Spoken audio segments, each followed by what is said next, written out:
Comment j'ai réussi reçoit ce matin Henri Reboulet, PDG de Vattenfall Energy. Bonjour. Bonjour Stéphane. Groupe suédois, fournisseur de gaz et d'électricité. Vous êtes présent dans 7 pays européens, notamment sur le marché français depuis 25 ans. D'abord sur le segment des professionnels et puis progressivement, vous êtes devenu un fournisseur pour les particuliers puisque vous avez ouvert ce marché B2C, comme on dit, en 2018. Alors en France, les particuliers ont toujours la possibilité de souscrire un contrat d'électricité à tarif réglementé. Du coup, est-ce que c'est vraiment intéressant financièrement de souscrire une offre à prix de marché ? Beaucoup de ménages se posent la question. Oui, alors si on regarde la concurrence depuis quelques années, les offres dites de marché se sont toujours positionnées à un prix inférieur au tarif réglementé de vente. Aujourd'hui, par exemple, même si le tarif réglementé a baissé au 1er février, on est toujours, nous, Vattenfall, avec une offre 5% moins chère que le prix hors taxe du TRV. Donc ça reste intéressant, même si c'est plus volatile par définition. Plus volatile, pas forcément, parce que vous avez différents types d'offres, et nous, les offres en question, elles reproduisent le TRV en suivant le prix. C'est-à-dire que s'il baisse, on baissera aussi. Oui, TRV, c'est le... Tarif réglementé de vente, pardon. Voilà. Est-ce que l'instabilité politique actuelle n'a pas tendance à pousser les consommateurs vers la sécurité, et donc une offre à tarif réglementé ? En France, la production... D'abord cette question. Est-ce que les Français, est-ce que vous notez chez les consommateurs un réflexe de sécurité par rapport aux tarifs de l'énergie ? Alors, on l'a vu pendant la crise de l'énergie avec des tarifs qui avaient énormément augmenté, notamment pour les entreprises. Pour les particuliers, c'est un peu différent puisque ont été mis en place ce qu'on appelle le bouclier tarifaire, qui a permis de geler la hausse des prix à un certain niveau. Et pour revenir à votre question, à savoir est-ce que le TRV c'est une valeur refuge entre guillemets, on a bien vu pendant la crise que ça suffisait pas. Il a fallu le bouclier tarifaire. Oui. En France, la production d'électricité est quasi monopolistique. Elle est largement dominée par le nucléaire d'EDF. Qu'est-ce que ça change pour vous par rapport aux autres marchés européens sur lesquels vous êtes présent ? En fait, le fait qu'il n'y ait pas de concurrence sur la production nucléaire, qui est l'essentiel de la production d'énergie électrique en France, crée une situation où vous avez un opérateur dominant, qui est le producteur historique français, et donc ça nécessite, pour être compétitif sur l'aval, c'est-à-dire la fourniture, d'avoir un accès à cette énergie dans des conditions équitables pour tout le monde. On avait jusqu'à présent, depuis 2011, et ça s'arrête en fin de cette année, mécanisme dit d'AREN, qui était un accès bon marché, compétitif pour l'ensemble des consommateurs, qu'ils soient entreprises ou particuliers, à travers n'importe lequel de ces fournisseurs, à cette énergie pas chère à 42 €. Mais ça va changer prochainement. Voilà. Alors, ça va s'arrêter pour une mécanique dite de tout marché, avec, en cas de forte hausse des prix, une taxation au-delà de 80 € du revenu d'EDF pour le redistribuer aux consommateurs, qu'ils soient entreprises ou particuliers.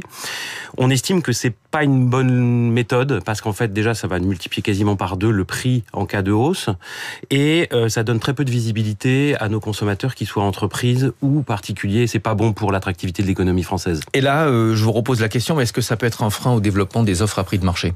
Alors, un frein au développement des offres au prix de marché, oui et non. On va tous être sur le même pied d'égalité, donc on va se battre avec a priori les mêmes armes, même si évidemment EDF a un accès particulier à la production de par son parc de centrales nucléaires. Son parc de centrales et sa position intégrée. Il y a 3 ans, après le début de la guerre en Ukraine, les tarifs de l'électricité, on s'en souvient, avaient fortement augmenté. Beaucoup d'entreprises avaient été mises en difficulté. Vous qui êtes très présent sur le marché des professionnels, puisque vous êtes en France depuis près de 25 ans, est-ce que vous sentez à nouveau aujourd'hui de l'inquiétude chez ces clients professionnels sur une éventuelle hausse des prix de l'électricité ? Alors, pendant la crise, on a été un des acteurs qui a continué d'accompagner tous nos clients entreprises. On a aujourd'hui 12 000 clients entreprises, dont à peu près 1000 grands comptes. Effectivement, on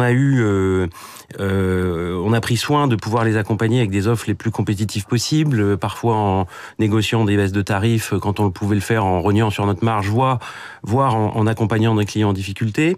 Aujourd'hui, on a, lié à la nouvelle mécanique qui donne pas de visibilité sur les prix de marché, effectivement une grande inquiétude sur ce que vont être les prix de l'électricité, même si on n'est pas dans une crise haussière comme il y a 3 ans. On sent que c'est pas bon, je dirais, pour la capacité des industriels à continuer d'investir. Oui. En France, vous êtes également un acteur du marché du gaz. Les réserves actuellement sont à un niveau extrêmement faible et l'Union européenne n'a pas réussi à se passer du gaz russe. Est-ce que vous êtes inquiet sur les perspectives en ce qui concerne les tarifs du gaz? Alors, aujourd'hui, les tarifs du gaz se sont stabilisés par rapport à ce qui s'est passé, notamment au niveau du démarrage de la guerre. On est plus inquiet sur les nouveaux dispositifs qui vont taxer le gaz parce que c'est une énergie carbonée fossile, qui vont arriver en 2026 et 2027 et qui vont fortement faire augmenter le prix du gaz pour l'ensemble des consommateurs, notamment les particuliers. Mais en matière de perspective, vous pensez qu'il vaut mieux être prudent aujourd'hui? Il faut être compte tenu prudent. Des réserves qui sont relativement faibles, notamment en France. Il faut être prudent. Il s'est rapidement mis en place des capacités de sourcer, de trouver du gaz à travers autre chose que le gaz russe. Donc on a du gaz qui vient des États-Unis, du Qatar ou autre.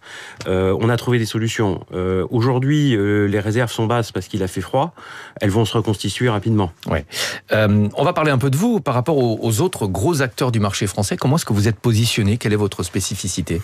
Alors, notre spécificité, c'est quand vous rejoignez Vattenfall en tant que client, vous rejoignez un acteur engagé pour la transition écologique. On a une trajectoire de sortie, c'est-à-dire d'atteindre la neutralité carbone en 2040 pour nous, nos clients et nos fournisseurs, et c'est quelque chose qui est validé par des experts internationaux. Vous avez aussi une trajectoire de sortie des énergies fossiles à horizon 2030.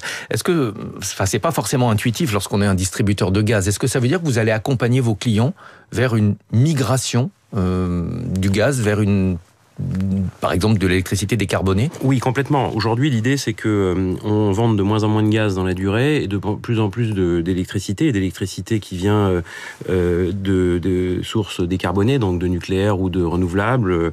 Et effectivement, ça nécessite l'installation, par exemple pour les particuliers, d'un certain nombre de dispositifs comme des pompes à chaleur qui remplacent des chaudières à gaz, par exemple. Donc vous accompagnez les particuliers pour une décarbonation, et ça c'est aussi votre spécificité. Vattenfall Energy, groupe suédois, on l'a dit, vous êtes présent en France depuis 25 ans et sur le segment du grand public depuis 2018. Merci beaucoup d'être venu ce matin sur Radio Classique. Henri Roboulet, PDG de Vattenfall Energy en France. À suivre, Natacha Valla. Merci.